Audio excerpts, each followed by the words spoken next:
আগে দেখেন না, এক বক্তা বলতেছে খাজা বাবা ভুয়া, খাজা বাবা ভুয়া। ও ছাতার বক্তা, কোটি কোটি ভক্তা, ওর 14 গোষ্ঠী ভুয়া, ওর 14 গোষ্ঠী ভুয়া, ওর মুসলমানই ভুয়া। এদেশের যদি অলিরা ভুয়া হয় তো মুসলমানই ভুয়া। এদের যে খাতনা দিছে, খাতনাটাও ভুয়া। কি কষ্ট দিছে আপনাদের, কত তো বালাটাই বলছে।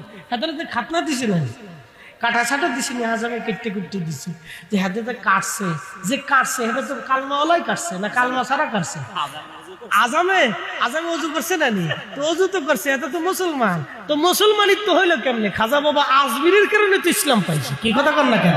তো খাজা বাবা না আসলে তো এত আজাম হইতো না, আর আজাম না হইলে তো এত সোনাটাও কাটতো না। কথা ক্লিয়ার না? ভেজাল আছে? পরিষ্কার কথা। বেজার হইলি আর খুশি হইলি আর কিছু তো করার নেই। বুঝে না, বুঝে না, এরা বুঝছে না।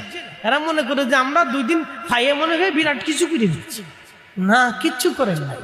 আমরা এদেশের 60 লক্ষ আলেম যা করতে পারি নাই, শাহজালাল ইয়ামানি মুজাদ্দিদি একা তাই করছে। না জোরে বলেন না, না কথা বলেন না কেন? জোরে বলেন।